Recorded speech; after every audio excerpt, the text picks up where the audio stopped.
My name is Thaddeus Blackwood, wildlife ranger from Montana. I've tracked wolves, bears, and mountain lions across the wilderness, but nothing prepared me for tracking the infected. I survived the first 48 hours of the silent zombie outbreak in Cedar Rapids when the fungal spores turned my brother's neighbors into hunters. This is how my ranger skills kept me alive when the world went silent. Before we start the video, let us know what country you are tuning in from in the comment section below. Perhaps we will make a story there. Let's begin.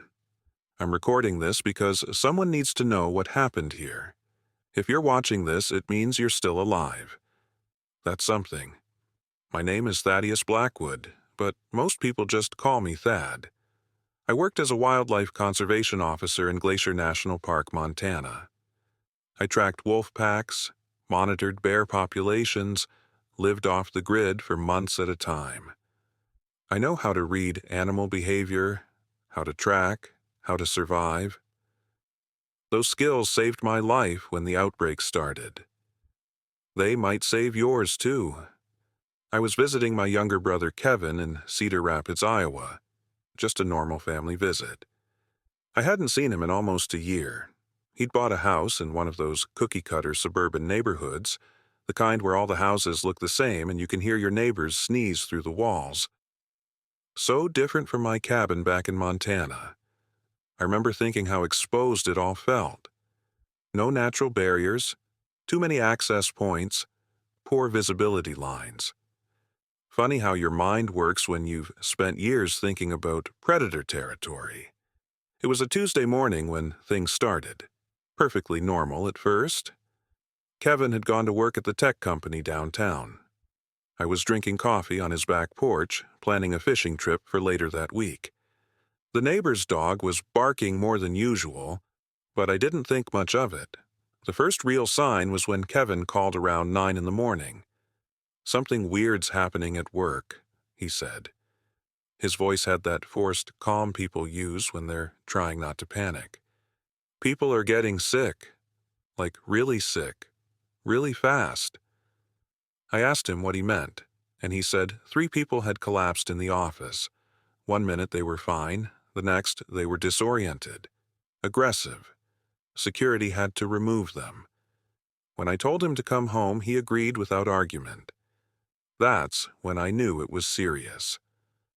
While waiting for Kevin, I turned on the local news. They were reporting incidents at the hospital, the high school, and the grain processing facility on the edge of town. The reporter kept using words like altercation and disturbance, but her eyes told a different story. I've seen that look on hikers who've just spotted a grizzly. I tried calling the park headquarters back in Montana, but the lines were jammed. That's when I decided to stock up on supplies, just in case. As a ranger, I'd learned to trust my instincts. The local supermarket was already crowded. Not panic buying yet, but close. People filled their carts while glancing nervously at their phones. I noticed a woman in scrubs sitting in her car in the parking lot, just staring straight ahead. Her hospital badge read Cedar Rapids Memorial. I should have asked her what she'd seen. That's one of many regrets I carry now. Inside, I grabbed water, canned food, batteries, first aid supplies, basic survival kit. The cashier kept glancing at the television behind the counter. It showed footage of police cars outside the hospital. "My sister works there," she said as she scanned my items. "She's not answering her phone." I told her I hoped her sister was okay. Another lie to add to my collection. On the drive back to Kevin's house, I passed Cedar Ridge Elementary School. Parents crowded the entrance, demanding to take their children home.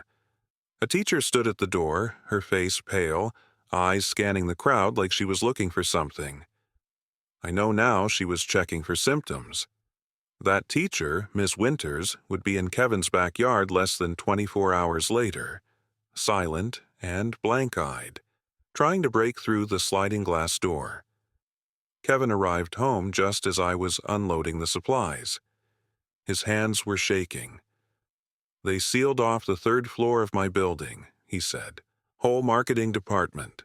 Security wouldn't let anyone up or down. Then the fire alarm went off, and everyone just scattered." We spent the next hour checking news sites and calling friends. Reports were fragmented, contradictory. Some mentioned a viral outbreak, others blamed mass hysteria or contaminated water.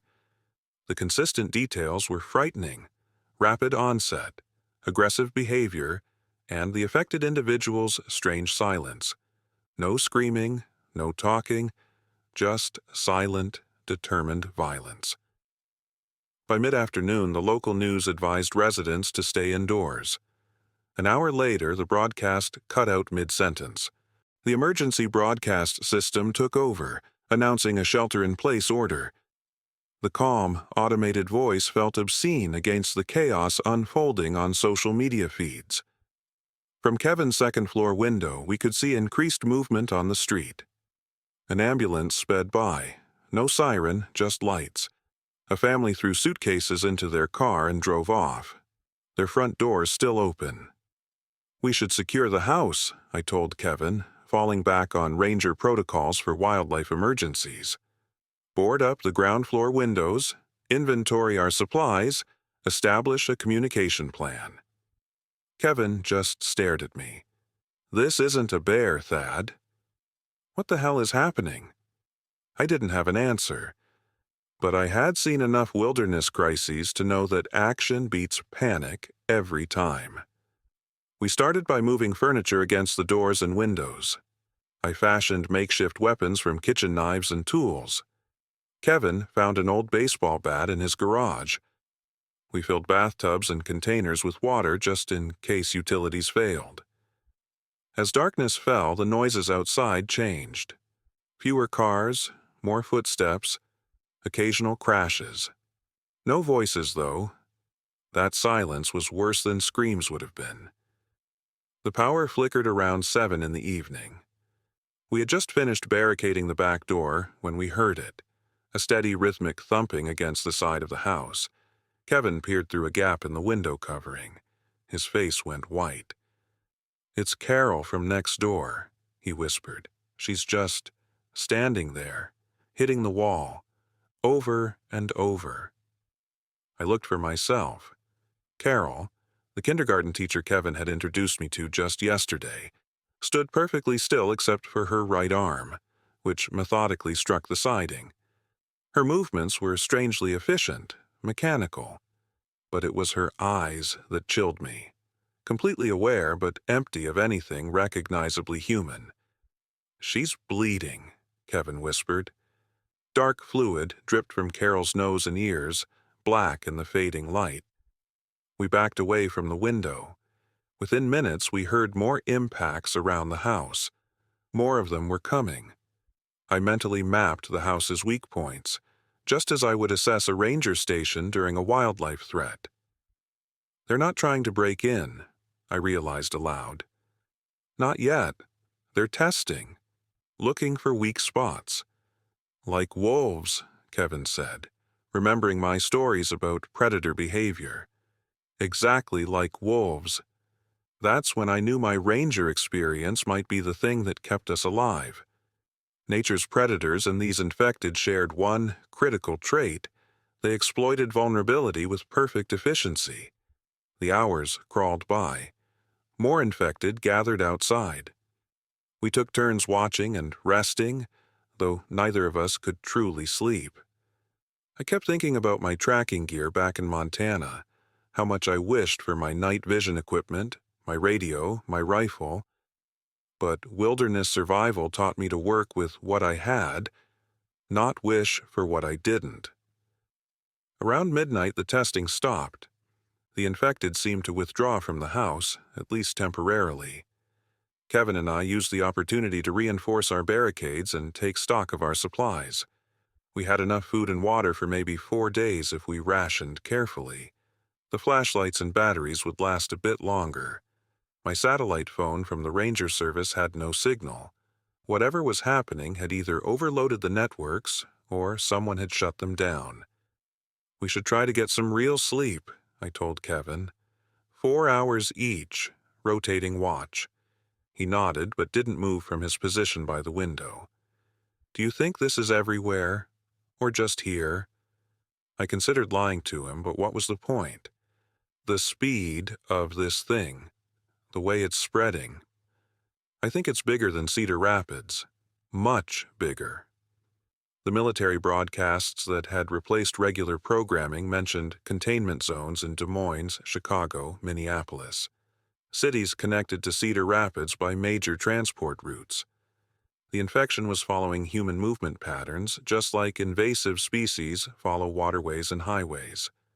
If it started at the grain facility like they're saying, it could be in the food supply, Kevin whispered. The thought had occurred to me, too. As a ranger, I'd seen how quickly contaminated feed could affect wildlife populations.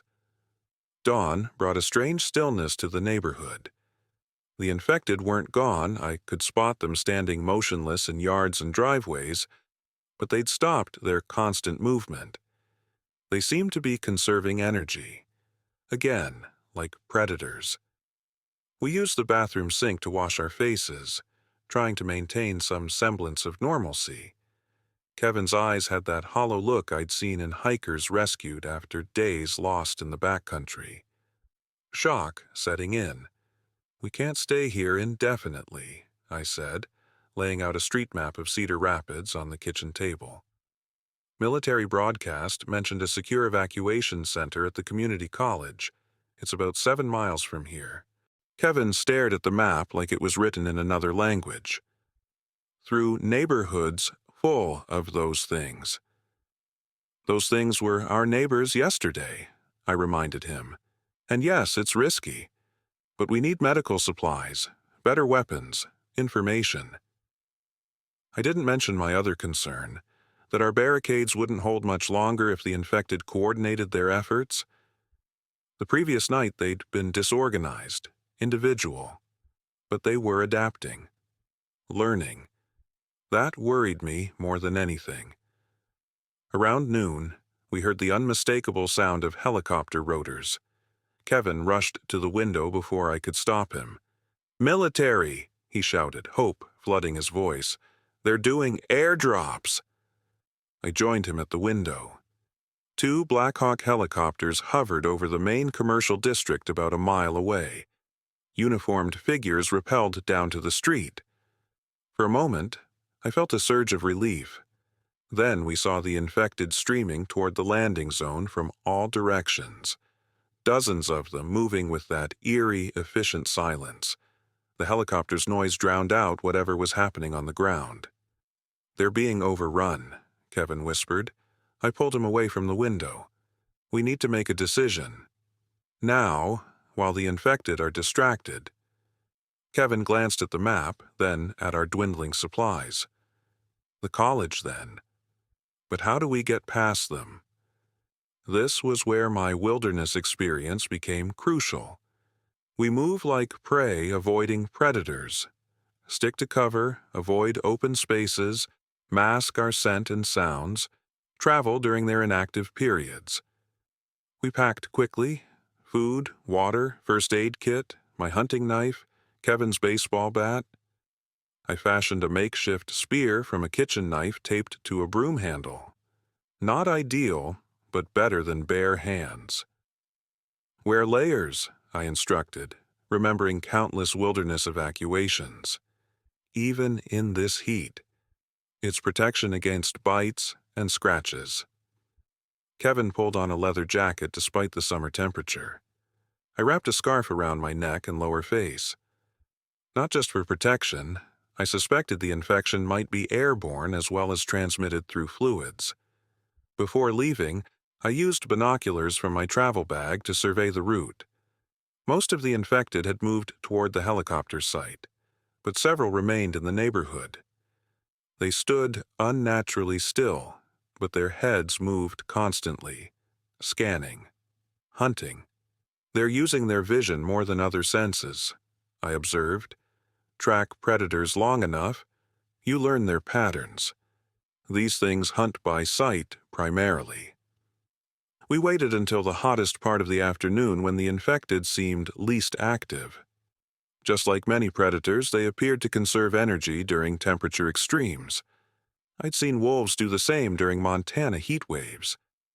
Kevin left a note on the kitchen table with our destination, just in case someone came looking. A useless gesture, probably, but it gave him purpose. We slipped out through the back door, staying low behind the fence line. The nearest infected was 2 houses down, standing in a driveway, head swiveling methodically. We needed to cross the street to access the route I'd planned through a drainage channel. "Wait for my signal," I whispered. "Move quickly but quietly. If one spots us, don't freeze. Run for the storm drain entrance. I'll distract it." Kevin's face was pale but determined. I saw his hand trembling on the baseball bat. "You can do this," I told him, thinking of the countless times I'd guided terrified hikers through bear country. Remember what I said about their behavior patterns. I counted down from 3, squeezed his shoulder, and we moved. The heat made the asphalt tacky under our shoes. Sweat dripped into my eyes. 20 yards to the storm drain entrance. 15. 10. The infected in the driveway suddenly stiffened. It had spotted us. "Move!" I hissed to Kevin, pushing him toward the drain while turning to face the threat. The infected, a middle-aged man in business casual clothes, his white shirt now stained crimson around the collar, moved with unsettling efficiency. Not running, but walking with purpose, each step precisely measured for maximum speed without wasted energy. I reached into my pocket and pulled out a small hand mirror I'd grabbed from Kevin's bathroom. The reflected sunlight hit the infected's face directly. It paused, head tilting slightly as if confused by the light. This confirmed another theory. Their vision was sensitive, perhaps enhanced by whatever had taken over their nervous system. I backed toward the storm drain, keeping the light reflection on the infected's face. Kevin had reached the entrance and was waving frantically. I turned and sprinted the last few yards, sliding into the concrete tunnel just as the infected lunged forward again. The drainage channel was dry from summer heat, a 4-foot concrete tunnel running beneath several blocks of houses. It smelled of stagnant water and decay, but offered concealment and a direct route toward the evacuation center. "That was brilliant," Kevin whispered as we caught our breath in the relative safety of the tunnel. "How did you know the light would distract it?" "I didn't," I admitted. "But predators with enhanced vision are often sensitive to bright stimuli. I've used the same trick on mountain lions." Kevin nodded, looking at me with new respect. "What else do you know about them?" I shared my observations as we moved cautiously through the drainage system. They're not decomposing like movie zombies. They're still alive, just hijacked somehow. Their movements are economical. No wasted energy. They don't vocalize. They seem to hunt primarily by sight. They're less active in extreme temperatures. They test barriers methodically. "Like animals," Kevin said. "Like predators," I corrected. "Highly evolved ones. Whatever this infection is, it's turning humans into perfect hunting machines." The implications of that were terrifying, because the most dangerous predators aren't the strongest or fastest. They're the ones that can think, plan, and adapt. We navigated through the drainage system for about half a mile, moving as quietly as possible. The concrete tunnels branched at several points, creating a maze beneath the neighborhoods. Fortunately, I'd studied the city maps that morning and had a general sense of direction. My years of wilderness navigation were paying off in this urban setting. "We need to surface soon," I whispered to Kevin. "There should be an outlet near Wilson Avenue, which puts us halfway to the college." Kevin nodded, but I could see exhaustion setting in. The stress, the heat in the tunnels, the constant vigilance. It was wearing him down faster than me. Rangers are trained for extended periods of high-stress situations. Office workers aren't. We reached a junction where a ladder led up to a storm drain cover. I climbed up first, listening for any movement above before pushing against the heavy metal grate. It didn't budge at first, then shifted with a grinding noise that seemed impossibly loud in our heightened state. I peered through the narrow opening. We had emerged in a residential area, but the streets looked different now.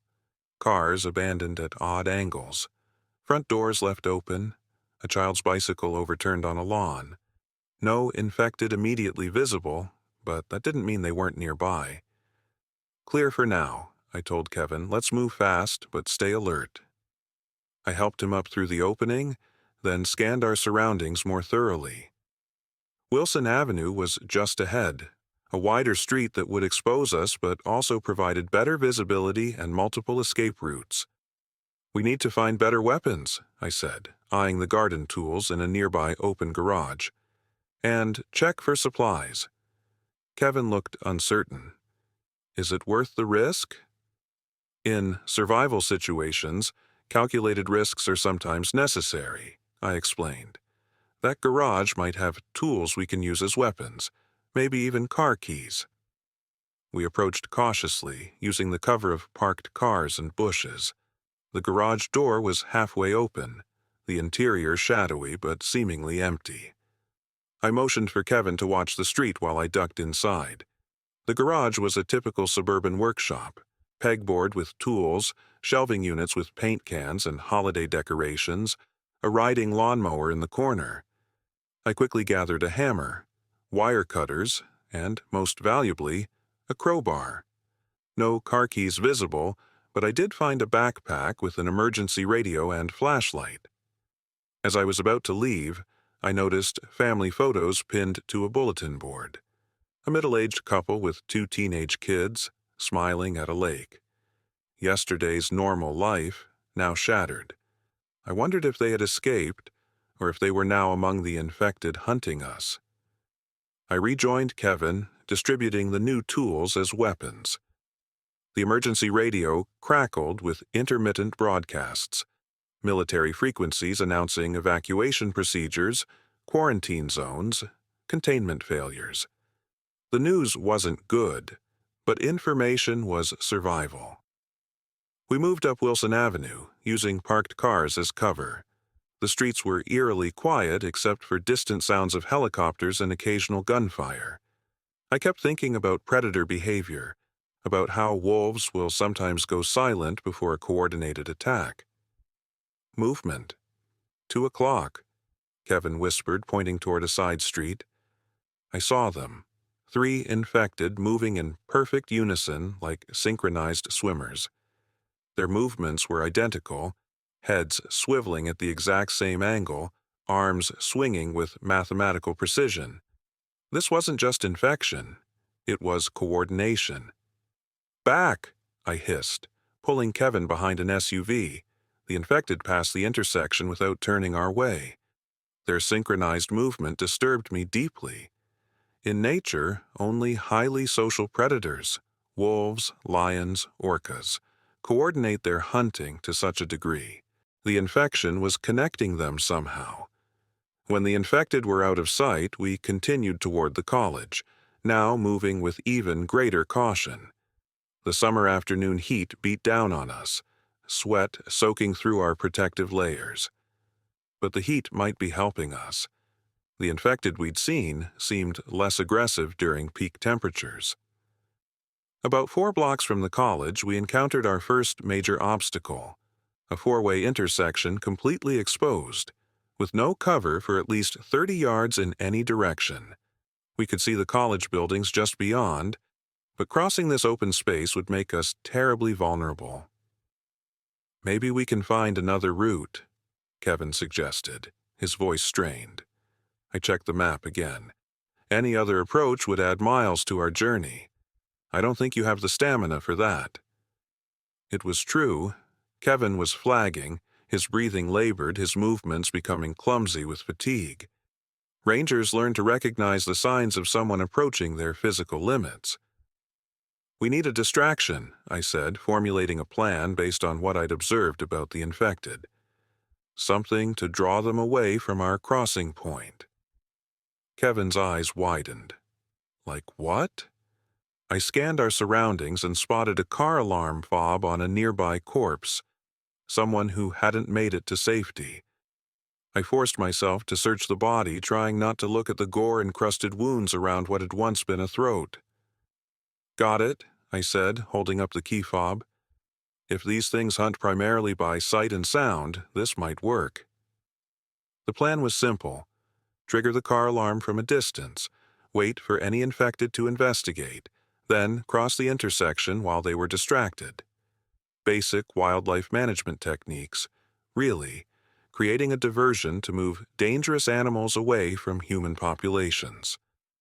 I identified the car, a red sedan about 50 yards up a side street, and handed Kevin the crowbar. "I'm going to trigger the alarm. When the infected move toward it, we cross, fast but quiet. If we get separated, keep moving toward the college. Don't wait for me." Kevin gripped my arm. "What kind of brother would I be if I left you behind?" "The kind that survives," I answered firmly. "Promise me, Kevin." He nodded reluctantly, and I saw in that moment how much he'd changed in just 24 hours. The office worker was falling away, revealing something harder, more primal. I pressed the alarm button. The car immediately erupted in noise and flashing lights. The effect was immediate. Infected emerged from various hiding spots, moving with that unnervingly coordinated precision toward the sound. "Now," I whispered, and we broke cover, moving across the intersection as quickly and quietly as possible. We were halfway across when I heard Kevin gasp in pain. He'd twisted his ankle on debris, stumbling to one knee. The noise was minimal, but it was enough. An infected, a teenage boy in a blood-spattered soccer uniform, turned away from the car alarm and locked onto us. "Go," I urged Kevin, helping him up. "Keep moving." The infected boy was fast, covering ground with mechanical efficiency. More concerning, he seemed to be signaling somehow to the others, not with sound, but with some subtle body language that caused them to turn in unison. We reached the other side of the intersection just as the first infected closed the distance. I turned to face it, crowbar raised. The infected lunged with inhuman speed, but I sidestepped using a technique I'd developed for close bear encounters. The momentum carried it past me, giving me just enough time to push Kevin ahead. "Run for the college perimeter!" I shouted, abandoning stealth now that we'd been spotted. I swung the crowbar at the infected as it turned back toward us. The impact was solid, dropping it to the ground, but I knew it would recover quickly. These things didn't feel pain or fatigue. More infected were coming now, drawn by our movement and the confrontation. Kevin limped ahead, making for the college buildings visible a few blocks away. I backed away from the fallen infected, keeping my eyes on the approaching ones, calculating distances and timing. In that moment, I made a ranger's decision, the kind made when a wildfire is cutting off escape routes. Sometimes you have to create a new path. "Keep going," I called to Kevin. "I'll catch up." I turned and ran, not toward the college, but toward a nearby hardware store. If we were going to make it the rest of the way, we needed a better plan than just running. And sometimes, the best way to handle predators is to change the rules of engagement. I sprinted toward the hardware store, drawing several infected away from Kevin's direction. The store's front window was already shattered, glass crunching under my boots as I vaulted through the opening. Inside, shelves had been partially looted, but plenty remained. I grabbed a backpack from a display and began filling it methodically. Propane camping canisters, duct tape, lighters, rope, gardening gloves, a handheld propane torch, wire. These weren't weapons in the traditional sense, but a ranger learns to use what's available.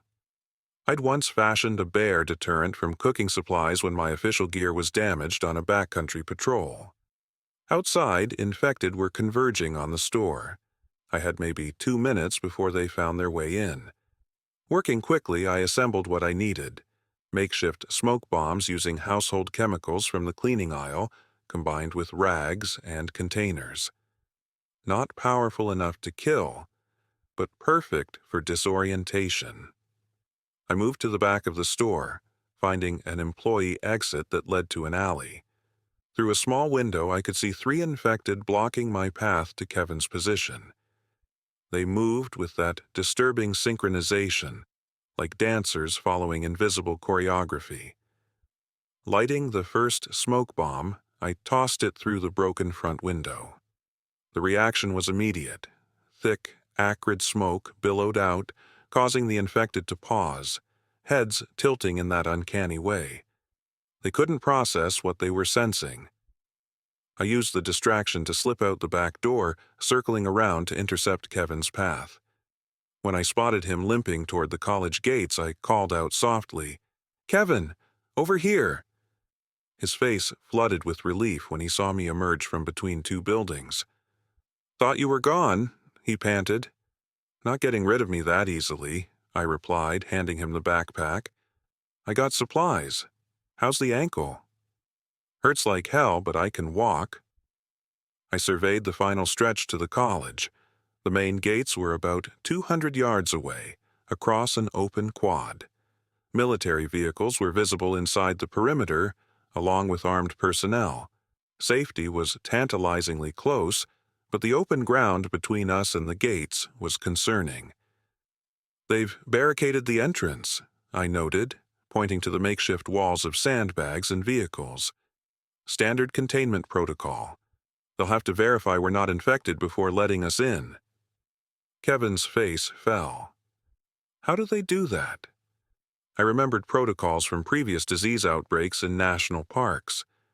Observation period, probably. Check for symptoms. Vital signs. More infected were appearing now, drawn by the smoke and commotion. The synchronized movements I'd noticed earlier were evolving. They seemed to be establishing a perimeter, cutting off escape routes with tactical precision. This went beyond instinctive predator behavior. Whatever was controlling them was learning, adapting. "We need to signal the military that we're coming in," I said. "They might have itchy trigger fingers." I pulled out a signal mirror from my ranger kit, a small tool I never traveled without. The afternoon sun was perfect for reflecting light toward the guard towers. 3 flashes. "Pause. 3 flashes," I explained, angling the mirror. "Universal distress signal." After several attempts, we saw movement in the guard tower. Someone was watching us through binoculars. Then a loudspeaker crackled to life. "Civilians identified. Approach the south gate with hands visible. Any signs of infection will result in immediate neutralization." Kevin looked at me nervously. "They sound friendly." "They're scared," I corrected. "Fear makes people do terrible things. I've seen hikers abandon friends when a bear charges. Primal instinct." We started toward the gate, moving as quickly as Kevin's injured ankle would allow. The infected seemed to sense our destination, converging from multiple directions to cut us off. "We're not going to make it," Kevin gasped, watching the infected closing in. I handed him the last of my smoke bombs. "When I say so, throw these as far as you can to the right." Then we run left, straight for the gate. The infected were 40 yards away now, moving with that eerie coordination. I waited until they committed to their approach angle. "Now!" Kevin hurled the smoke bombs. They detonated in sequence, creating a wall of dense smoke. The infected paused, their hunting pattern disrupted by the sudden visual barrier. We ran for the gate, Kevin gritting his teeth against the pain in his ankle. The guards saw us coming, weapons raised but holding fire. 20 yards from safety, I heard a strange whistling sound from behind us.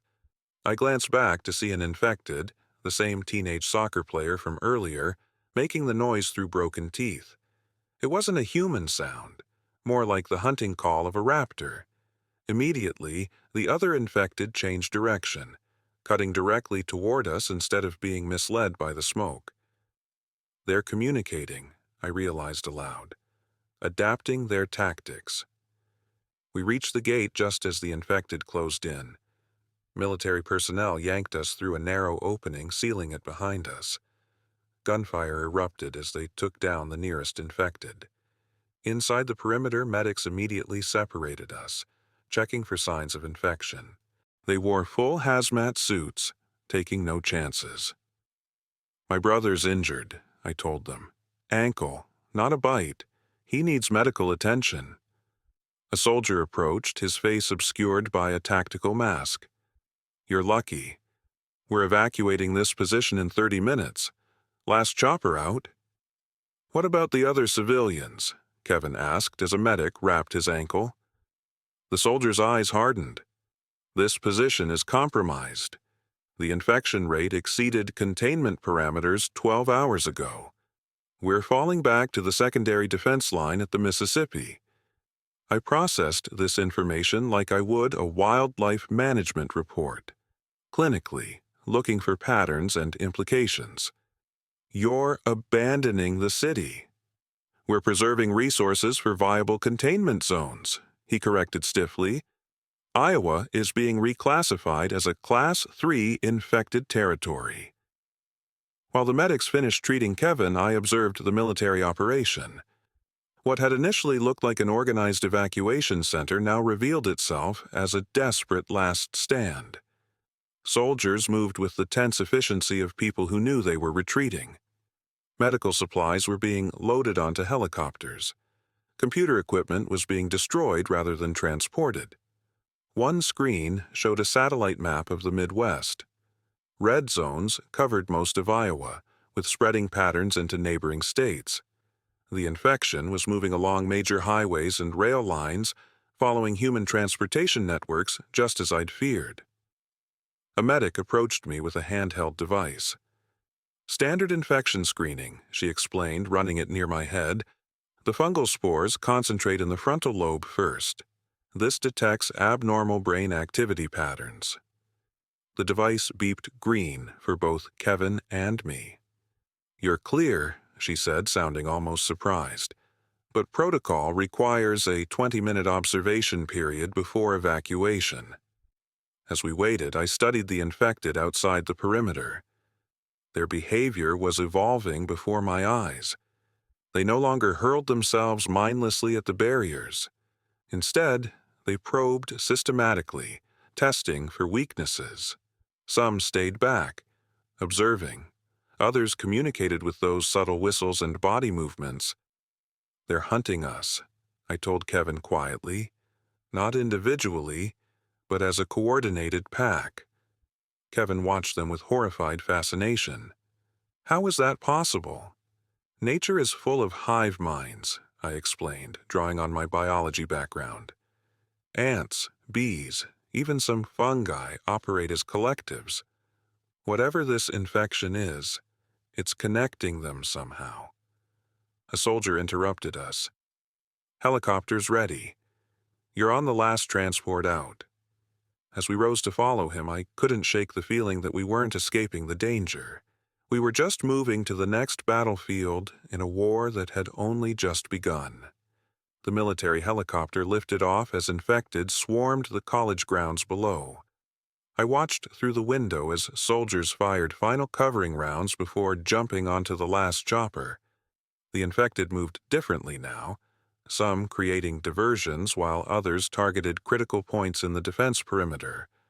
Their learning curve was terrifying. "Where are they taking us?" Kevin asked, his voice barely audible over the rotor noise. A soldier handed us headsets so we could communicate. "Secondary containment line at the Mississippi River. Army Corps of Engineers has converted the locks and dams into defensive positions." I nodded, processing this information through a ranger's analytical framework. Rivers made natural barriers in wildlife management. We use them to contain everything from invasive fish to diseased elk populations. But animals always found crossings eventually. The infected would too. The helicopter banked east, giving us an aerial view of Cedar Rapids. Smoke rose from dozens of locations. Vehicles clogged the main highways leading out of the city, abandoned in what must have been desperate evacuation attempts. And everywhere, movement, infected, flowing through streets like water, following the path of least resistance. "It's worse than they're telling us," I murmured to Kevin. I'd seen enough wildlife disasters to recognize when containment had failed. The flight to the Mississippi took less than 30 minutes. Below us, the landscape transformed from urban to rural to the wide river that formed Iowa's eastern border. Military presence intensified as we approached. Gunboats patrolled the water, combat engineers worked on barrier systems, snipers positioned on bridges. We landed at a forward operating base established on the grounds of a riverside industrial facility. The place hummed with activity: medical tents, command centers, communication arrays. Civilians were separated into screening areas. Military personnel rushed between stations with urgent purpose. A medical officer met us as we disembarked. "Processing for new arrivals is this way. We need to conduct comprehensive infection screening." The screening was more thorough than at the college.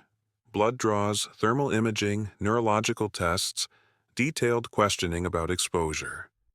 Kevin's ankle received proper medical attention. Just a sprain, fortunately. Throughout the process, I observed, listening to snippets of conversation, building a clearer picture of what we were facing. "Ophiocordyceps silentium," a lab-coated scientist said, showing data to a military officer nearby. "Unlike anything we've seen before. It hijacks the limbic system first, then the motor cortex, then establishes mycelia networks between hosts." The officer frowned. "In English, doctor, it's a fungus that takes over the brain, then builds connections between infected individuals. They're becoming a networked organism. A hive mind." I'd studied fungal networks during my ecology training. Mycelia, the thread-like structures fungi use to spread, can transmit electrical signals similar to a nervous system. Some scientists compared forest fungal networks to primitive brains. This infection was applying that principle to human hosts. After passing our screenings, Kevin and I were assigned to a civilian sector, a warehouse converted to emergency housing. Cots lined the floor in orderly rows. People sat in stunned silence or wept quietly. National Guard personnel distributed MREs and water bottles. "We need to get information," I told Kevin as we claimed adjacent cots. "Find someone who knows what's happening beyond this base." A weary-looking woman in a CDC jacket slumped onto a cot nearby. Her badge identified her as Dr. Helen Mercer, epidemiologist. I approached her carefully, offering her a water bottle as an opening. "Thanks," she said, accepting it gratefully. "You just arrived from Cedar Rapids?" I nodded. "Wildlife Conservation Officer, Glacier National Park. My brother and I barely made it out." Her expression changed slightly at the mention of my profession. "Conservation? So you understand ecosystems, invasive species?" "That's my specialty," I confirmed. "I'm guessing this infection follows similar spread patterns?" Dr. Mercer glanced around before lowering her voice. "Exactly like that. But the brass doesn't want to hear it from CDC. Maybe they'll listen to someone who speaks their language." She explained what they knew so far. The fungus had first appeared in wheat fields surrounding major grain processing facilities in the Midwest. Initially misidentified as a crop disease, it produced microscopic airborne spores that could remain dormant in the human body for up to 2 weeks. By the time we identified human transmission, it had already spread through the food supply chain, she said grimly. First cases appeared near bakeries, flour mills, cereal factories, anyone handling infected grain products. Like the facility in Cedar Rapids, I realized, that's where Kevin's neighbor worked. Dr. Mercer nodded. Once established in a host, the fungus grows exponentially, takes over the brainstem first. Basic functions, fight or flight responses. Then the motor cortex, giving it control of movement. The limbic system falls next, erasing personality, emotion, everything that makes a person human. And then it connects them, I added, remembering the synchronized movements I'd witnessed. The most concerning development, she confirmed. Individual infected are dangerous. Networked infected are something else entirely.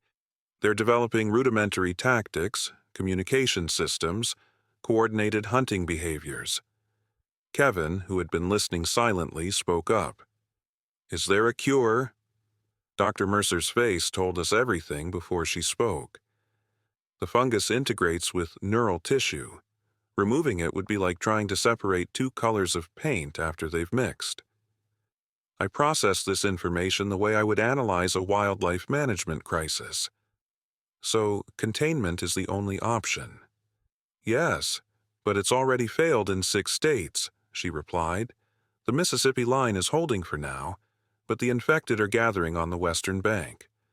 Thousands of them. As night fell, I stood at the perimeter fence, watching the eastern shore of the Mississippi. Military spotlights illuminated the water and the far bank. I could see them, infected, standing motionless at the river's edge, seemingly waiting. Not attacking, not attempting to cross, just watching, learning. A shiver ran down my spine. In nature, when a predator pauses its attack, it's usually because it's planning something more effective. Kevin joined me at the fence, his ankle wrapped professionally now. That doctor said they're evacuating civilians to secure facilities further east tomorrow. We should be on those transports. I nodded absently, still watching the distant figures. Something about their behavior troubled me deeply. As a ranger, I'd learned to recognize when animals were acting against their normal patterns. The infected should be attempting to cross, driven by their predatory nature. Their restraint suggested something more calculated. They're not just infected humans anymore, I said quietly. They're becoming something else entirely. A military officer approached us, clipboard in hand. Blackwood? Thaddeus Blackwood? I turned. That's me. Command requests your presence. Your wildlife management experience has been flagged as a potential asset. Kevin looked alarmed. What about me? The officer checked his clipboard. You're scheduled for civilian evacuation at 0600. Your brother is being requested for a different assignment. I saw fear flash across Kevin's face, the same expression I'd seen when we were children, and he thought I was abandoning him. I gripped his shoulder firmly. I'll be on that transport with you, I promised. Whatever they want, I'll handle it quickly. As I followed the officer toward the command center, I glanced back at the river. The infected remained motionless on the far shore, a silent army gathering strength. Their patience was unnatural, calculated, and I couldn't shake the feeling that they were waiting for something specific. The command center was housed in what had once been an office building for the industrial complex. Now it buzzed with military and scientific personnel hunched over maps, computers, and communication equipment. Tactical displays showed the Mississippi River line with red indicators clustering on the western bank. Infection spread models covered an adjacent wall, showing projections that made my stomach tighten. A stern-faced colonel looked up as I entered. Blackwood? I'm Colonel Harris.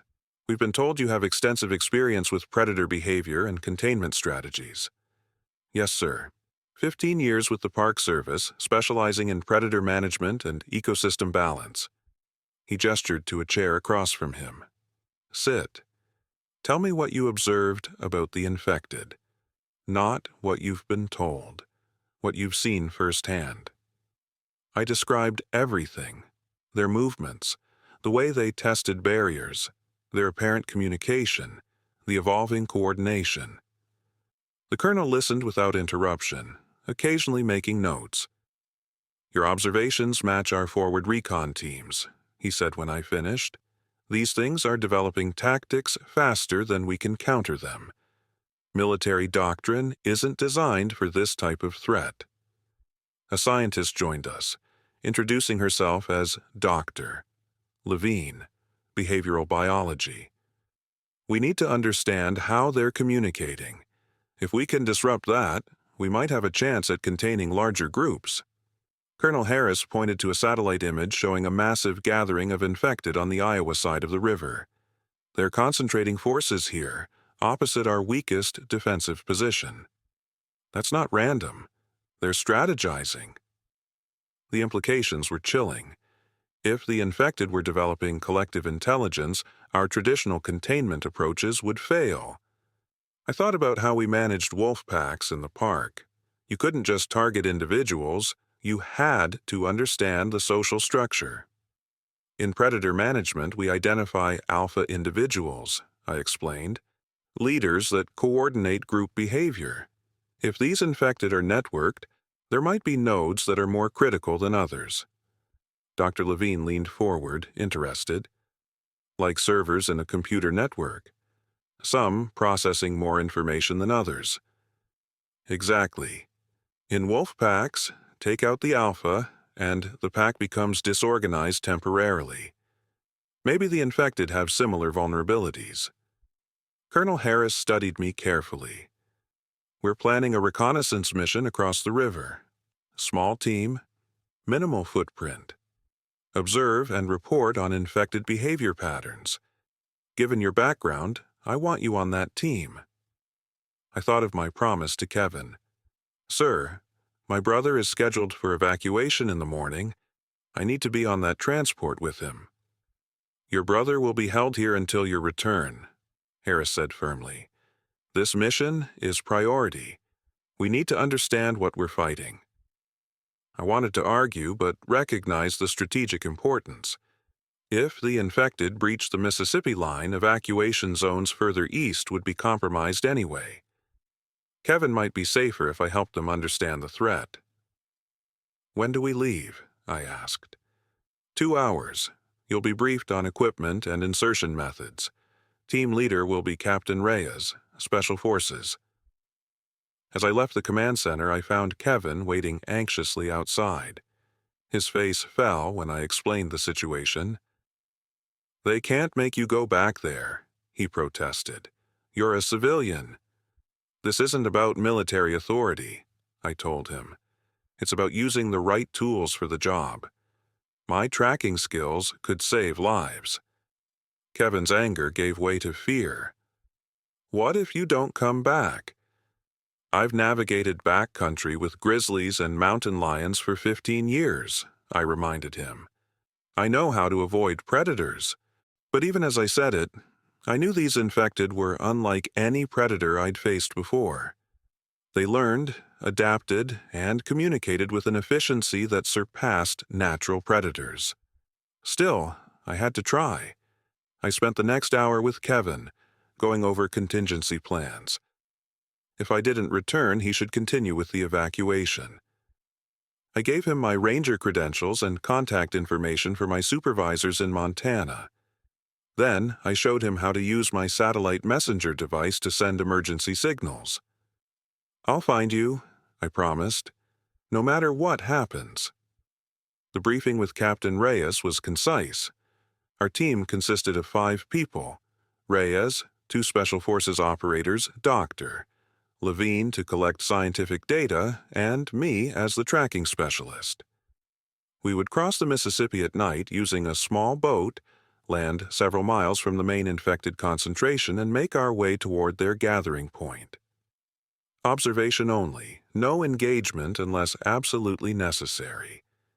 The equipment was top-notch: night vision, thermal imaging, silent communication devices, lightweight armor.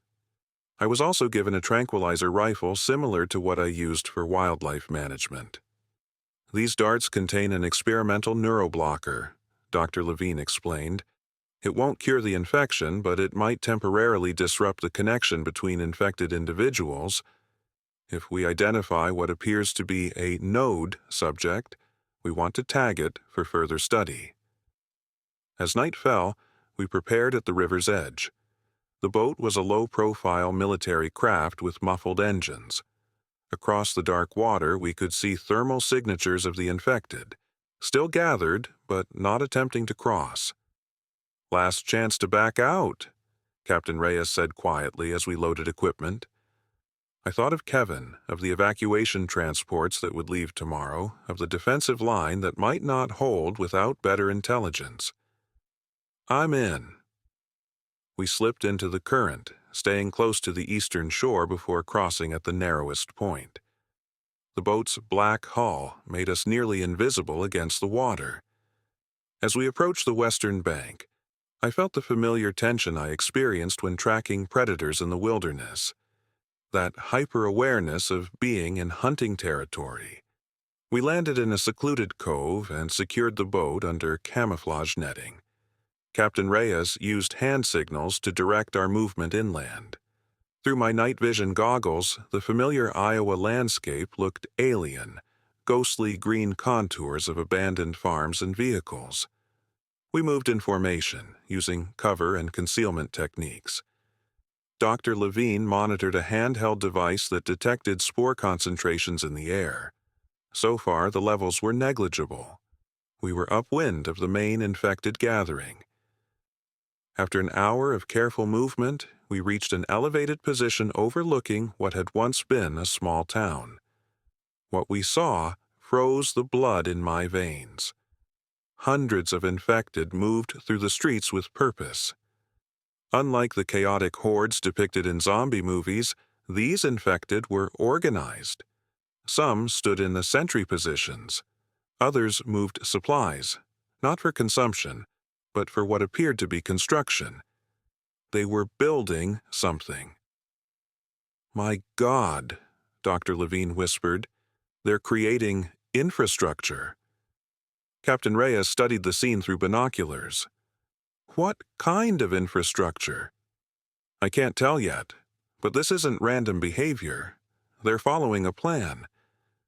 I focused on their movement patterns, applying my years of studying predator behavior.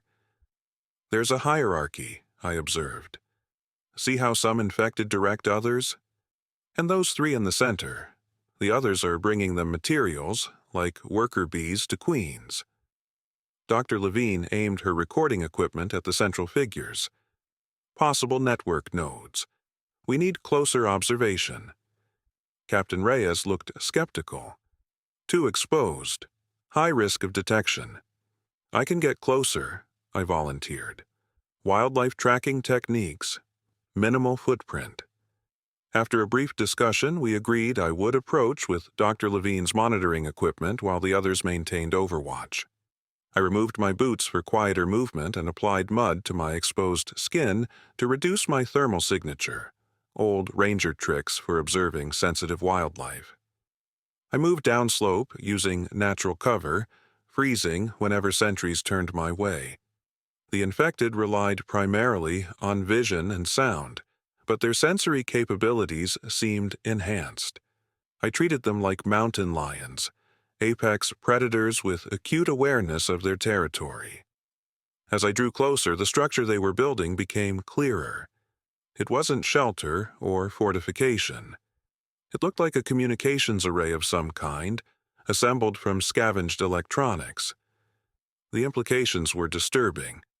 The fungal network was trying to enhance its connectivity. I activated Doctor, Levine's monitoring device, which would record brainwave patterns and spore density. The data might help understand how they communicated and coordinated. As I watched, I noticed one infected individual who seemed to direct the others more frequently. It moved with subtle differences, more deliberate, more aware. This was what we were looking for, a potential alpha node in the network. I prepared the tranquilizer rifle, knowing this might be our only chance to tag such a specimen. But as I settled into position, a cold certainty gripped me. The infected weren't just gathered here randomly. They weren't just building a communication array. They were preparing for something specific. They were preparing to cross the river.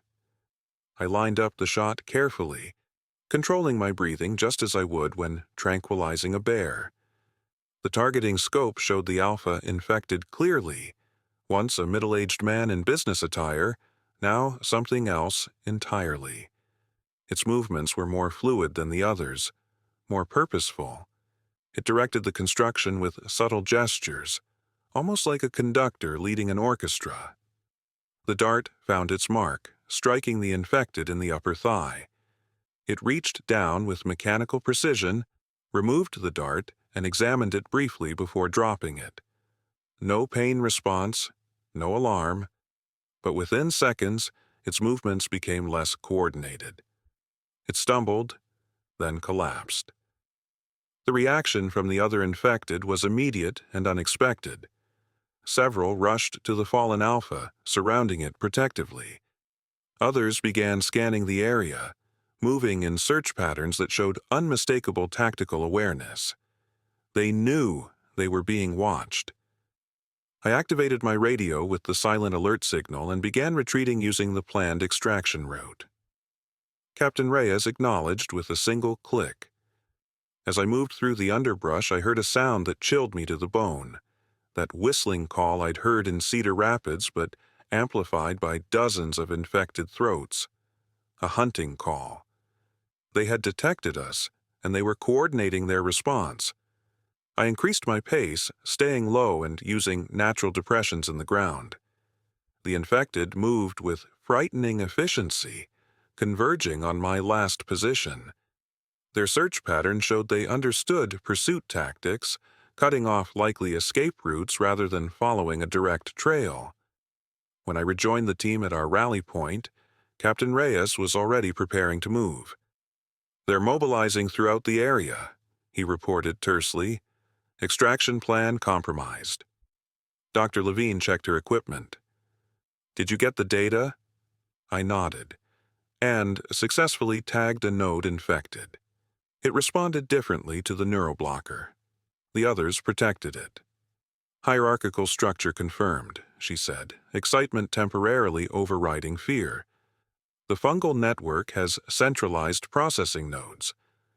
"Fascinating," Captain Reyes cut in, "but irrelevant if we don't make it back across the river. We need to move now." Our planned extraction point was 2 miles south, but thermal imaging showed infected converging on that location as if they anticipated our route. The network was predicting our movements with uncanny accuracy. They're not just reacting, I realized. They're anticipating, like when a wolf pack splits up to cut off a fleeing deer. We diverted north, moving through abandoned farmland. The night vision equipment revealed infected moving parallel to our route, not directly pursuing but maintaining contact. Hurting us. "They're driving us away from the river," I warned. "Classic predator technique. Push prey away from safety toward a kill zone."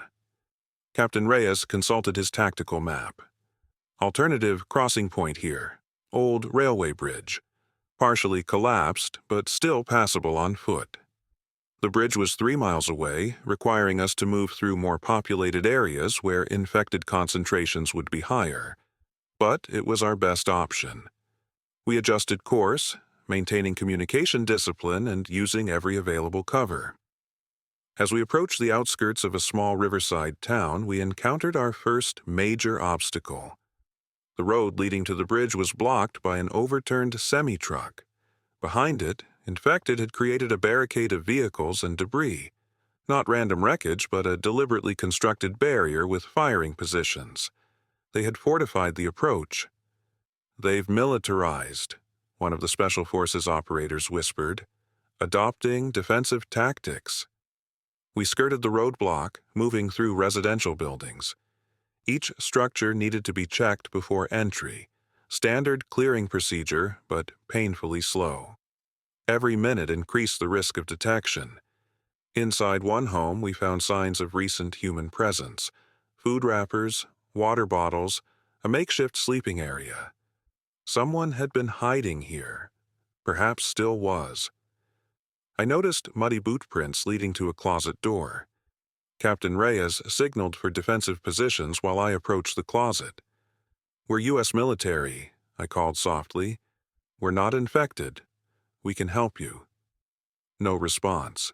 I opened the door carefully to find a young man, perhaps 20, curled in the corner. His eyes were wide with terror, a kitchen knife clutched in his trembling hand. "Are you alone?" I asked gently, using the same calm tone I employed with panicked hikers. He nodded slowly. "They got everyone else. My whole family. I've been hiding for 3 days." "What's your name?" "Eric." Captain Reyes interjected. "We can't take civilians." "Too risky?" I disagreed. "He knows the local area, might know another way to the bridge." Eric confirmed this. "There's a drainage tunnel that runs under the main street. Maintenance workers use it to access the river. It might not be blocked."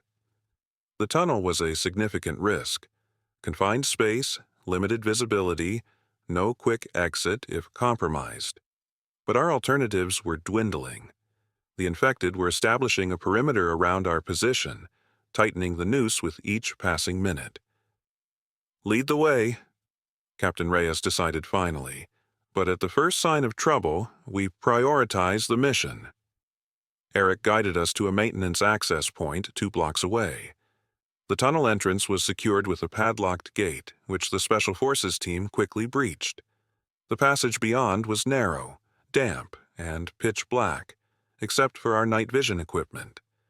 Eric had to hold onto my shoulder as we navigated the claustrophobic space. "I saw what they're building," he whispered as we moved. "Some kind of signal boosters. They've been gathering electronics, batteries, radio equipment, working day and night." This confirmed our observations about the communication array. The fungal network was expanding its capabilities, perhaps trying to extend its coordination range. The tunnel gradually sloped downward, the air growing damper as we approached river level. We'd covered perhaps half a mile when Dr. Levine's spore detector began flashing a warning. "Elevated concentration ahead," she warned. "Something's in the tunnel with us." Captain Reyes signaled for silence. Through my night vision, I could see a bend in the tunnel about 30 yards ahead. Perfect ambush position. I removed my goggles and switched to thermal imaging, which revealed heat signatures around the corner. Not the cool blue of the infected, but the warm red of living humans. "Survivors," I whispered to Captain Reyes. He nodded, but maintained combat readiness. "Could be recently turned. Or a trap." I volunteered to make contact, using Eric as intermediary. We approached the bend slowly, announcing ourselves. "We're uninfected, U.S. military personnel. We're evacuating to the East Bank." A voice responded, tense but human. "Prove you're not infected." "Infected don't talk," Eric called out. "They're silent." After tense negotiation, we made contact with a group of 4 survivors who had been using the tunnel network as a safe passage. They'd been trapped on the west side when the military established the river barrier, unable to find a safe crossing point. "The bridge is still standing," their leader confirmed, a former city maintenance worker named Ray. "But they're guarding it. Dozens of them. No one gets across." This presented a new challenge. Our small team couldn't fight through an entrenched infected position. We needed stealth or distraction. As we continued through the tunnel system, guided now by Ray, Doctor, Levine reviewed the data collected from the alpha infected. The neuroblocker worked, but temporarily. The connection was reestablished within minutes, but there was a cascading effect on nearby infected when the node went offline. "Like taking out a cell tower," I suggested. "Local network disruption." "Exactly. If we could target multiple node infected simultaneously, we might create enough disruption to slip past their defenses." Captain Reyes considered this tactical option. We'd need to identify the nodes first, then coordinate precise strikes. "I can spot them," I said confidently. "Their movement patterns are distinctive, like recognizing an alpha wolf in a pack." As we neared the river, the tunnel widened into a maintenance chamber with multiple exits. Ray indicated a ladder leading to a surface access point near the bridge approach. "They patrol regularly," he warned. "Systematic sweeps every few minutes. They're learning military tactics." I checked my watch. Dawn was approaching, which would eliminate our night vision advantage but might create new opportunities. Many predators are less active during transition periods between night and day as their vision adjusts. "We wait for first light," I suggested. "Hit them during the visual adjustment period." Captain Reyes agreed, and we used the time to prepare. The Special Forces operators modified the remaining neuroblocker darts to deliver their payload more effectively. Dr. Levine calibrated her equipment to help identify node infected more quickly. I briefed everyone on what behavioral markers to look for. As the faintest gray light began to filter through the access grate above us, I felt the familiar tension of a ranger preparing for a dangerous wildlife encounter. But these weren't animals. They were something new, something evolution had never produced naturally, and they were learning our tactics as quickly as we were learning theirs. I climbed the maintenance ladder first, lifting the access cover just enough to survey our surroundings. The bridge stood about 100 yards away, its metal framework silhouetted against the lightening sky. As Ray had warned, infected patrolled the approach in organized patterns. I counted at least 20 moving with that disturbing synchronization. More concerning was their positioning. They weren't randomly distributed, but strategically placed to cover all approaches.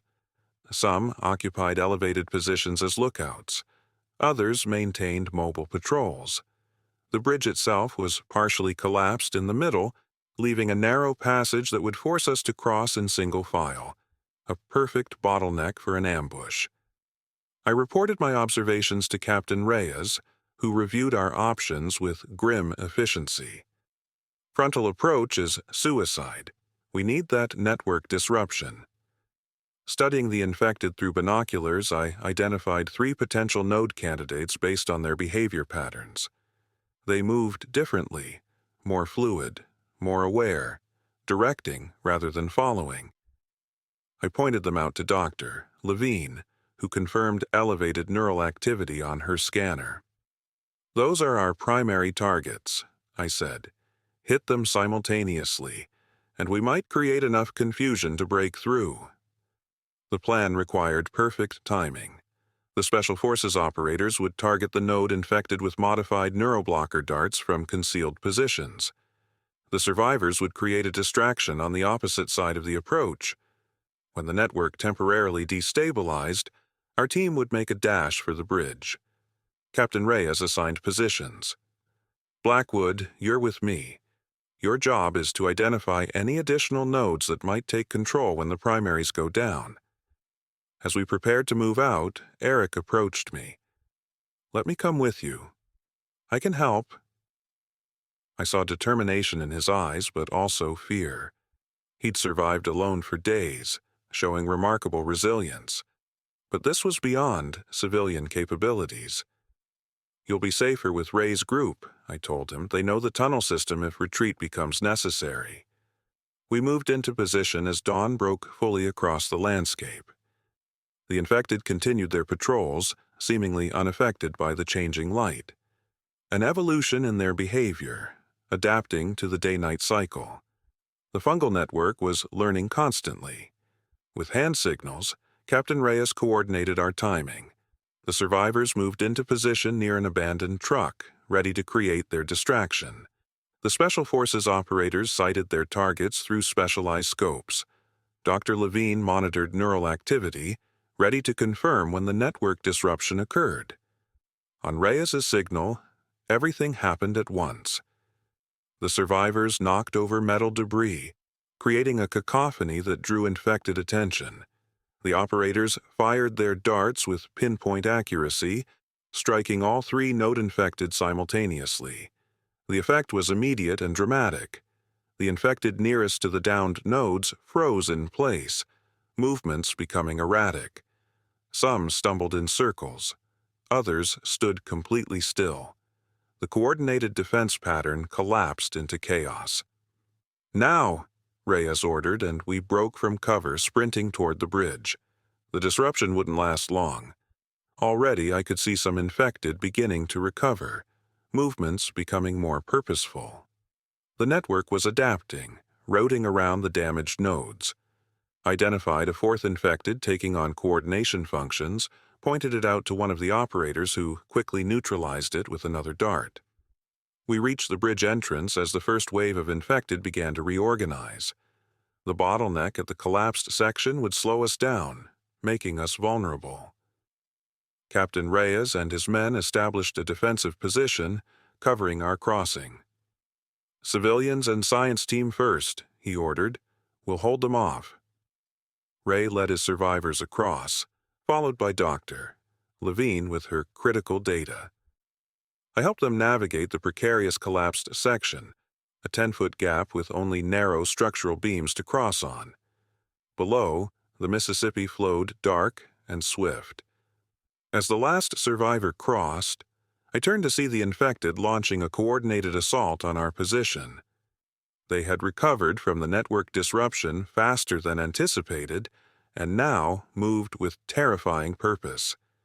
The Special Forces team fired controlled bursts, dropping the front runners, but more kept coming. "Go!" Reyes shouted at me. "Get that data across." I hesitated, unwilling to leave them behind. One of the operators took a dart gun and pressed it into my hands. "The nodes are the key. Target the nodes if they follow you across." I crossed the damaged section, joining Dr. Levine and the survivors on the eastern side. Looking back, I saw Reyes and his team in a fighting retreat, moving backward toward the bridge. They would be trapped at the bottleneck. Then I noticed something odd. Some infected had broken away from the main assault and were moving to the riverbank below the bridge. Others carried what looked like sealed barrels toward the water. With horror, I realized their strategy. "They're going to cross the river," I shouted to Reyes. "Not on the bridge, through the water." The barrels were flotation devices. The infected were creating a water crossing point. Their tactical adaptation was accelerating beyond our predictions. Reyes saw it too. He made a split-second decision, detaching something from his equipment belt. "Get clear of the bridge," he yelled to us. I understood immediately. "Everyone back," I ordered, pulling Dr. Levine and the survivors away from the bridge access. Reyes waited until his men were across the damaged section, then triggered the charge. The explosion tore through the weakened bridge structure, collapsing the remaining span into the river. Infected on the western side were cut off, while several that had made it partially across plummeted into the current below. We regrouped on the eastern bank as military units responded to the explosion. A quick head count confirmed everyone from our team had made it across: the Special Forces operators, Dr. Levine, Ray's survivor group, and me. The mission was technically a success. We had gathered critical intelligence and returned to friendly lines. But watching the infected on the far shore, I felt no relief. They stood at the water's edge, still holding their makeshift flotation devices, observing us, learning, adapting. The river had stopped them temporarily, but they were already developing countermeasures. "They'll find a way across," I said to Reyes as military vehicles approached our position. "This is just a temporary barrier." He nodded grimly. "That's why your data is so important. We need to understand how to disrupt their network permanently." We were evacuated to the command center, where Colonel Harris immediately debriefed us. Dr. Levine presented her findings on the node infected and network structure. I shared my observations about their tactical evolution, their construction activities, their coordinated hunting patterns. "They're building more than just communication arrays," I explained.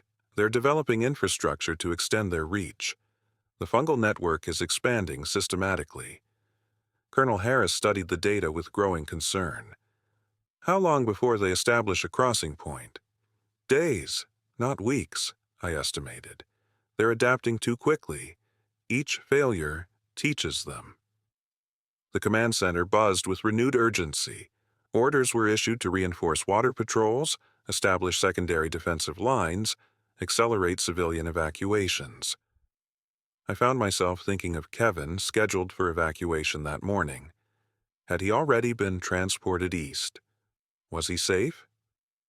As if reading my thoughts, Colonel Harris approached me privately. Your brother's transport was delayed due to prioritization changes. He's still in the civilian sector. Relief flooded through me. I need to see him before he's evacuated. Harris nodded. Of course. But we're not done with you, Blackwood. Your wildlife management perspective has proven valuable. We want you on the strategic team going forward. I found Kevin in the civilian housing area, pacing anxiously. His face lit up when he saw me, then darkened as he took in my exhausted, mud-covered appearance. You crossed the river, he said, not a question but an accusation. You went back to their territory. Had to, I replied simply. Needed intelligence on their behavior patterns. Kevin shook his head in disbelief. And what did you learn that was worth risking your life? I chose my words carefully, not wanting to spread panic among the civilians. That we're dealing with something that evolves faster than our response. Every countermeasure we develop, they adapt to overcome. So what happens now? I looked eastward, toward the evacuation route that would take civilians further from the infection zone. You get on that transport. Go as far east as they'll take you. Kevin's expression hardened. And you? You're staying, aren't you? I nodded slowly. My ranger experience had become unexpectedly crucial in understanding this new predator. I couldn't walk away from that responsibility. They need people who understand adaptive predator behavior, I explained. This isn't just a military problem or a medical problem. It's an ecosystem shift. Kevin recognized the resolve in my voice. He'd heard it enough times when I discussed my conservation work. Just promise me one thing, he said quietly. Don't try to be a hero. Be a survivor. I gripped his shoulder firmly. That's exactly what I intend to be, and what I'm going to help others become. As military personnel called for civilians to board the evacuation transports, I embraced my brother for what might be the last time. The future was uncertain, but one thing was clear. The silent predators across the river were watching, waiting, and learning. And so was I. After Kevin's transport departed, I was immediately called back to the command center. The atmosphere had changed dramatically. Urgent communications, tactical displays showing new movements, officers issuing rapid orders. Something had happened. Colonel Harris gestured me over to a satellite feed. They've started crossing. Not at the bridges we're guarding, but here. He pointed to a location 10 miles south of our position, where the river narrowed around a small island. The thermal imagery showed hundreds of infected moving through shallow water, using debris and barrels as flotation aids for deeper sections. They'd found a natural ford we hadn't adequately defended. How long until they reach the eastern shore? I asked. First wave is already across. We've dispatched rapid response teams, but they're spreading out, avoiding engagement. This fit the pattern of adaptive intelligence I'd observed. The infected weren't trying to overwhelm our defenses directly. They were probing, finding weaknesses, establishing beachheads. Classic infiltration tactics. Dr. Levine joined us, her face drawn with exhaustion. We've analyzed the neural patterns from the node infected.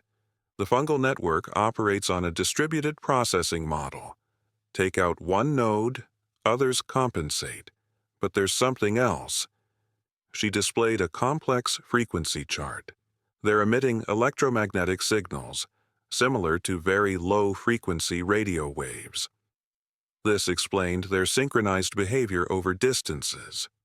The fungal network wasn't just connecting infected through physical contact, it was broadcasting. "Can we jam the signals?" Colonel Harris asked. "Theoretically. But we need to know the exact broadcast parameters, which keep changing.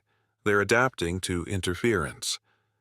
I thought about wildlife radio tracking, how we adjusted frequencies to monitor different species. If they're broadcasting, they must have primary transmission points, the communication arrays they were building. Harris nodded grimly. "We've spotted 3 such structures on the western shore. Airstrikes have been authorized, but we need to know what to look for on this side of the river." A new mission was taking shape. Identify and destroy the communication infrastructure before the infected could establish a network on the eastern shore. I volunteered immediately, drawing on my tracking expertise. I need a small team. Mobile, adaptable, people who can move quietly and observe without engaging. Harris assigned me Captain Reyes and 2 of his operators who had been with us on the previous mission. Dr. Levine provided detection equipment calibrated to the frequencies they'd identified. Within an hour, we were moving out in unmarked vehicles, heading south toward the crossing point. The landscape was changing rapidly. Military checkpoints were being reinforced with heavy weapons and barriers. Civilian evacuations had accelerated, creating congested roads eastward. Overhead, helicopter gunships patrolled the river line, scanning for infected movements. We established a forward observation post in an abandoned farmhouse with good visibility of the surrounding terrain. Through high-powered optics, we could see infected moving through woodlands to the west, establishing perimeters, always staying just out of engagement range of military patrols. "They're being cautious," Reyes observed, learning from previous encounters. I studied their movement patterns, recognizing familiar predator behavior. They're establishing territory, creating safe corridors before they commit to major movements. "Like wolves setting up hunting grounds," one of the operators commented, remembering my earlier explanations. "Exactly. But with tactical awareness, wolves never developed." As night fell, we observed increased activity. The infected moved more confidently in darkness, establishing forward positions. Through thermal imaging, we spotted what appeared to be a construction effort beginning in a remote agricultural area, similar to what we'd seen on the western shore. "That's our target," I decided. "They're building a new communications hub." We moved closer under cover of darkness, using natural features for concealment. The construction site was a hive of activity. Dozens of infected working with coordinated purpose, assembling electronic components scavenged from farms and vehicles. At the center, 3 node infected directed the operation with those precise, fluid movements I'd come to recognize. Dr. Levine's detection equipment confirmed intense signal activity. "They're already broadcasting. Primitive network, but growing stronger." Reyes assessed the tactical situation. "Too many to approach directly. We need a strike package." I transmitted coordinates to command, requesting air support. But something about the infected behavior troubled me. They were working too confidently, too exposed, almost as if... "It's a decoy," I realized suddenly. "They want us to focus on this location." Reyes looked skeptical. "Why build something functional as a decoy?" "Because they're learning our priorities. They know we target their communication infrastructure." I scanned the surrounding area, thinking of how predators sometimes create diversions. Where else could they be building that would be more strategically valuable? The answer came from an unexpected source. The radio crackled with emergency transmissions from a military checkpoint 5 miles east. They were under attack, not by a frontal assault, but from infected emerging from agricultural drainage tunnels beneath their position. "Underground," I said. They're using subterranean infrastructure to bypass our defensive line completely. The infected weren't just adapting tactically, they were developing strategic thinking, using our focus on the river as misdirection while they exploited underground passages. Farm drainage systems, sewers, utility tunnels, networks we hadn't properly secured. We redirected immediately, racing toward the compromised checkpoint. The scene was chaotic when we arrived, military personnel fighting infected emerging from multiple access points. The defensive line was collapsing. I spotted a pattern in the infected movements. They weren't attacking randomly, but targeting communication equipment and command vehicles, neutralizing our coordination capabilities first, just as we had attempted to disrupt theirs.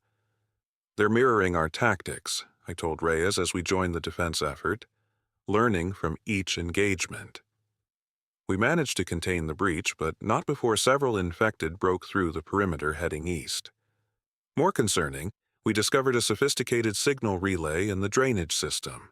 Not just a communications hub, but a more advanced version that could operate undetected underground. As dawn approached, bringing temporary reprieve from major infected activity, I briefed Colonel Harris on our findings. His expression grew increasingly grim.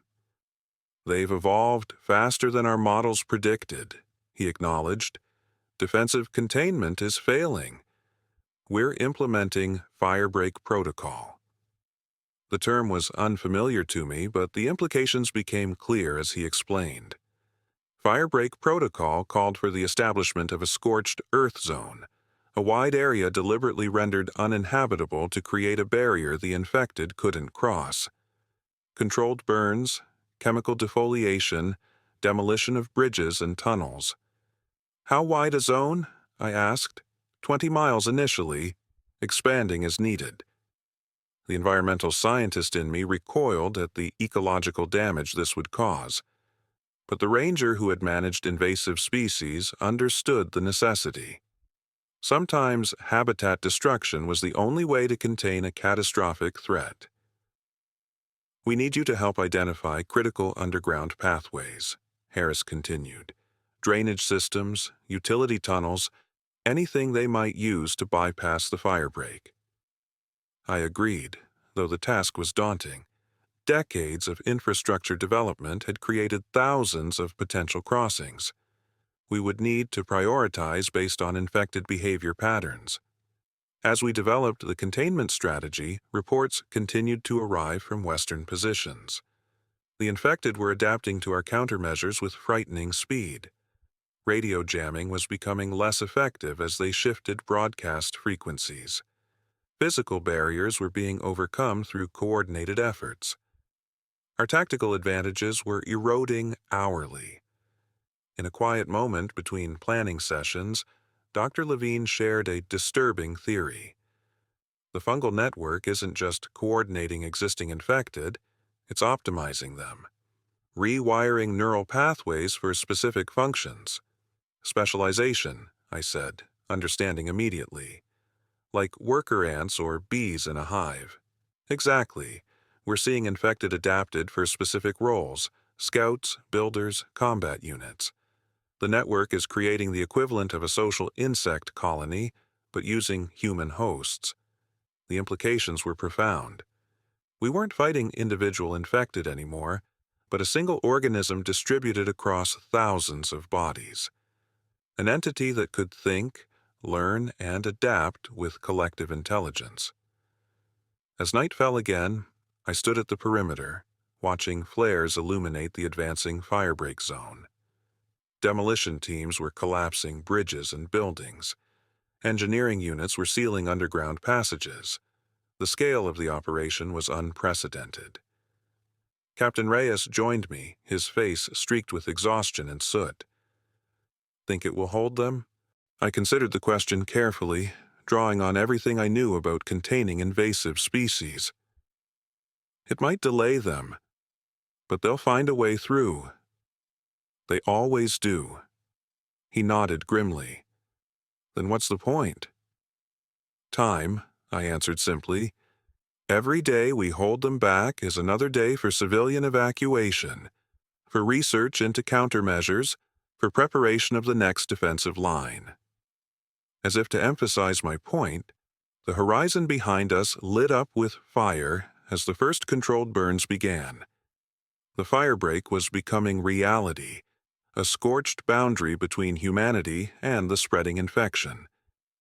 But watching the distant flames, I couldn't shake the feeling that we were following an evolutionary script as old as life itself. Predator adapts, prey responds. Barrier established, barrier overcome. An endless cycle of escalation. And in this deadly game, the infected were evolving faster than we were. The next 36 hours blur together in my memory. Constant movement, minimal sleep, decisions made under extreme pressure. The firebreak protocol progressed with military efficiency, creating a devastated zone that stretched from horizon to horizon.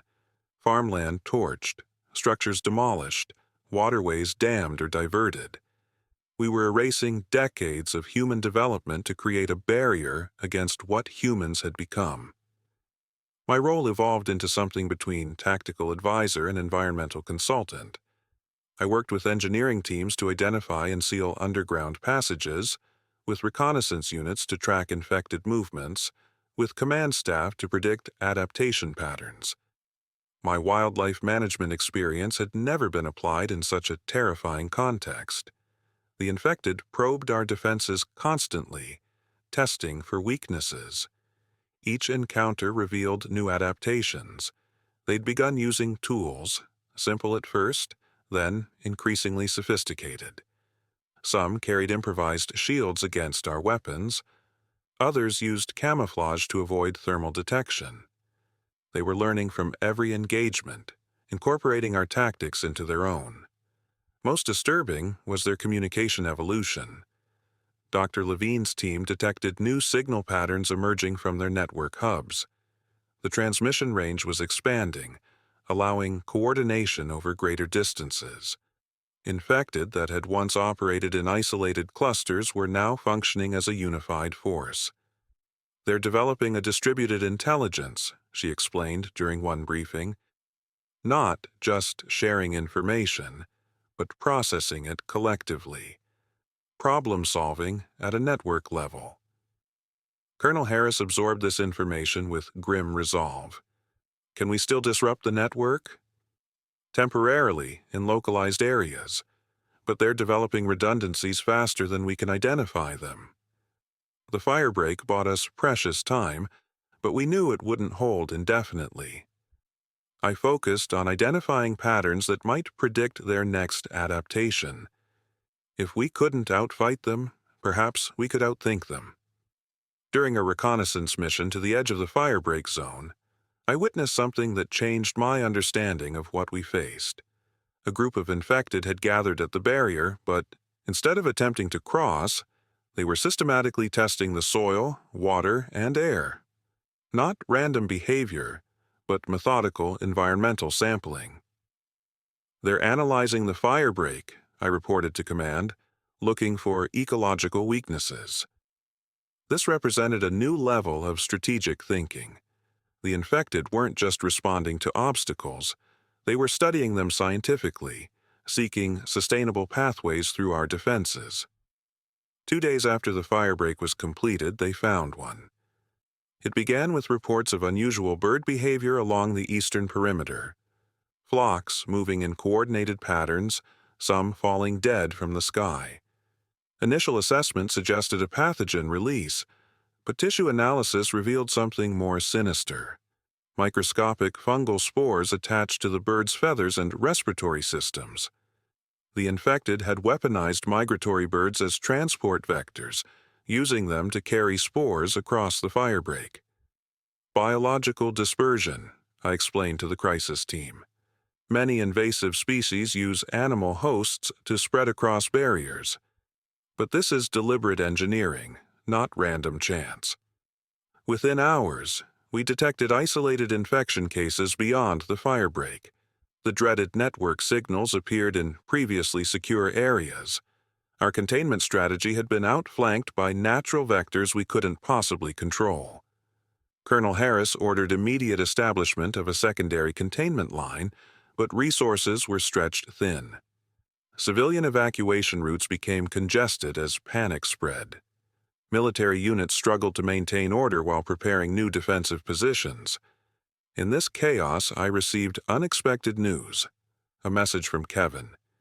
He'd reached the eastern safe zone but was being recruited for a research team studying the fungal pathogen. The fungal network's distributed intelligence was powerful but dependent on constant communication. Disrupt that, and we might reclaim what we had lost. Looking at the tactical maps showing infected territory spreading eastward, I felt both dread and determination. The next 48 hours would determine whether humanity could adapt quickly enough to survive this evolutionary challenge. And as I prepared for the mission to deploy the disruptors, I remembered my promise to Kevin back at the Mississippi line. I wouldn't try to be a hero. I would be a survivor, and hopefully help others survive as well. If you're watching this recording, it means you're out there somewhere fighting to survive. Remember what I've learned. The infected are adaptive predators. They learn from every encounter. But so do we. Stay vigilant, stay mobile, avoid patterns they can predict, and most importantly, share what you know with others. Our greatest advantage against their network intelligence is our own ability to communicate and cooperate.